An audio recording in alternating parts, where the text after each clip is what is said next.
I actually kind of dressed up for this video, so you're welcome. That sounded so pompous. I'm so sorry. I did not mean for that to sound like that.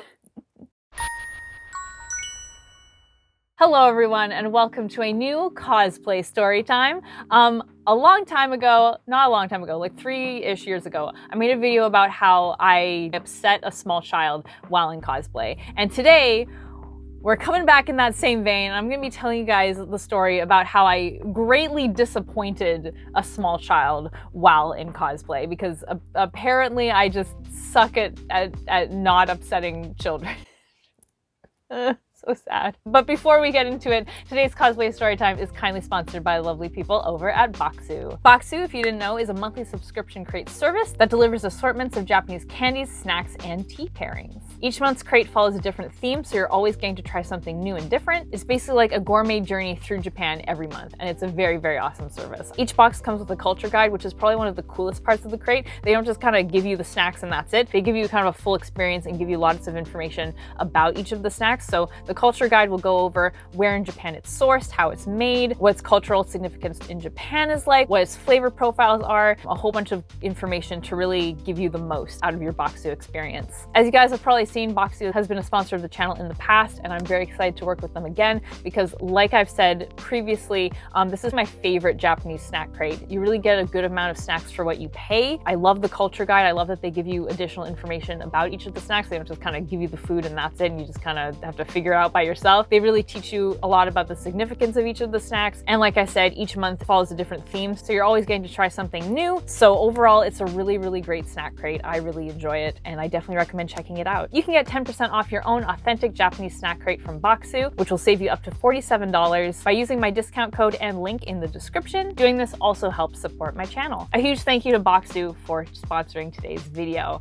Now, all of that said, let's get into today's cosplay story time. So today's cosplay story time took place maybe like 4 years ago, maybe? It took place in this year.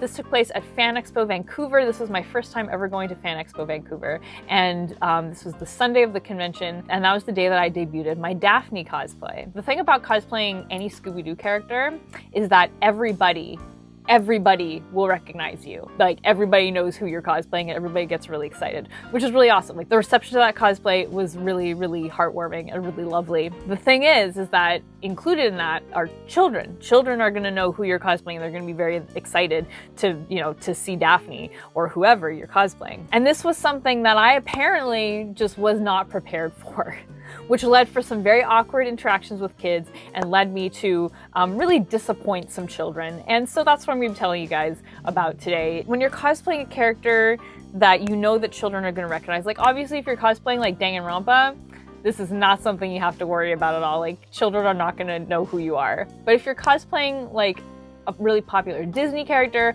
or if you're cosplaying Scooby-Doo, like, oh my gosh, kids are totally gonna know who you are and they're gonna think that you really are the character. So you have to be prepared to have conversations with these kids, and so it's important to figure out like in-character things that you can say and like in-character topics that you can talk about, right? And this was not something that I had prepared like I really should have. So I was hanging out in the convention center in this little corner with some friends taking photos. This little girl comes up to me and asks if she can take a photo, and I say, yeah, of course. And then she says, you're from my favorite channel on Netflix. And instead of saying like, oh, you have great taste, or oh, like, do you like solving mysteries? That's really cool, or anything like that. And instead of like playing off of that and making a conversation out of it, I was so caught off guard and did not know what to say that I just said, oh, cool. And that was it.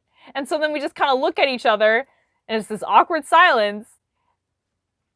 That's it. That's the conversation. And then her parent comes up and takes a photo of us, and that was it. It was the most awkward silence. Obviously not what she was expecting. Like, I looking back, I should have been like, oh wow, you have great taste. Tell me, do you like solving mysteries? Or like, who's your favorite character? Or what's your favorite episode? Or something, like there's so many things I could have said to play off of that. And I just said, oh, cool.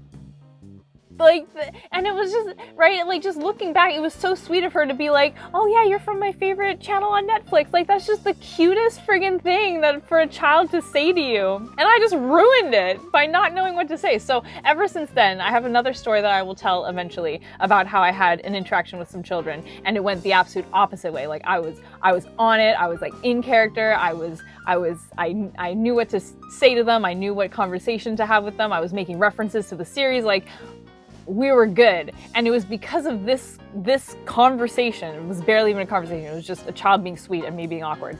It was because of this conversation that I learned that you should really, like when you're cosplaying a character that children are gonna know, you should come with a game plan of like what you should say and like things that you can say to reference the series and everything. Unleash your inner face character basically is what I have learned from this interaction. The second thing that happened that day that made me disappoint a small child, it's still like it upsets me to this day that this is how this went down. Again, huge learning opportunity, definitely something that I have learned from. This was later in the day, I was hanging out with some friends and this photographer comes up to me and asks if he could take some photos. I've worked with this photographer before and usually he just comes up, takes a few photos and then just leaves. So I was like, okay, cool, it'll be quick and easy. He'll take a few shots of me and that will be it. So he starts taking my photo. As he's taking my photo, I notice this little girl with her mom come up and they're a few feet away and they're watching him take my photo.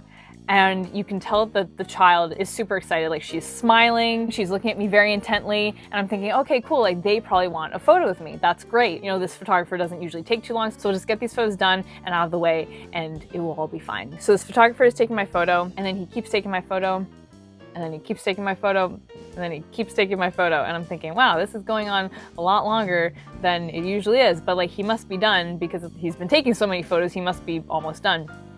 And the mom and the daughter keep waiting there. I see them and I'm like, oh, okay, just like a little bit longer and then I can get to you, we can get a photo together, it'll all be fine, it'll all be fine. And the photographer just keeps taking photos and keeps taking photos and keeps taking photos. And I'm like, wow, this is taking a really long time. Like he does not normally take this many photos. I start running out of poses and he's still taking photos. I'm like, what, like, this is taking such a long time. And the mom and the daughter, eventually their smiles kind of fade. And they're still standing there, and then eventually they have to leave. And the photographer is still taking photos, and it's at that point that the photographer stops taking photos and he comes up to me and he's like, oh, I never get to shoot with you, so I have to stock up on photos. Which I didn't know going into it. I didn't know we were stocking up on photos. Like, it would have been nice to have known that. And we finish up the photo shoot, and that's that. I guess saying it out loud, it doesn't seem like, I guess, that big of a deal. But it was just like, you have no idea how excited this kid looked to see me cosplaying Daphne. And like they stood there for a while because we were taking so many photos. Like it felt like a long time that they were waiting there to take a photo with me. And I wasn't able to do it. And you could tell that the kid was like disappointed when they walked away. And like, I feel so bad. I feel so bad because I could have had such a lovely interaction with them. Because when you're cosplaying a character that children are going to know, it's really magical to get to, you know, provide that kind of face character experience. Obviously, cosplayers are not face characters, but you know what I'm saying, like the kind of face character-esque experience where you can act in character and talk to them about the series that you're cosplaying from, and they're really excited because they think they're really meeting the character. Like, it's just, if you've ever had that experience, you know how magical it is. And the fact that I wasn't able to provide that to a child who is obviously very excited to get a photo with Daphne, is just really, it's sad. And I know that I like really disappointed that kid by not being able to take a photo with her. So hindsight is 2020. And when I learned about this situation, if you ever find yourself in a similar situation, which maybe you will, maybe you won't, it seems like a very kind of specific situation to find yourself in. But what I should have done was, because the photographer was obviously very intent on taking my photo, I should have just kind of paused the shoot, gone up to him, said, hey, just give me a second. I know he would have waited, it would have been fine. Gone over to the mom and the daughter, said hi to them, gotten a photo, and everything would have been fine. And I just wish so badly that I could go back in time and make that happen, because I still just, I feel so bad. So yeah, moral of the story is, you can always, if that ever happens to you, you can always just pause the photo shoot. Like, I felt, I guess, like I had to be a people pleaser. I thought that I had to kind of get this photo shoot over and done with first before I could go and talk to the mom and her daughter. I would have been totally fine to just have paused the shoot and gone over. So anyway, that is the time that I disappointed not one, but two children, because of my terrible conversation skills, and two, because I wasn't able to take a photo with this kid. Looking back, it makes me sad. Anyway, those are my stories for today. I hope you enjoyed them. If you have any similar stories that you'd like to share, did you ever disappoint a kid while you were in cosplay? Please, by all means, let me know in the comments. I'd love to hear your stories. Another reminder, if you want to check out Boxu, I will have a link down in the description along with my discount code that you guys can use to get 10% off. And again, a huge thank you to Boxu for sponsoring today's video. If you are new here and you'd like to see more videos like this, I put out new cosplay related videos every Sunday, and it would be awesome to have you here. So feel free to subscribe to see more. Thank you guys so much for hanging out with me today. I really appreciate it, and I'll see you guys all next time. But until then, Panda Faces, I cannot speak. Until then, Panda Faces, please be sure to take care. Bye!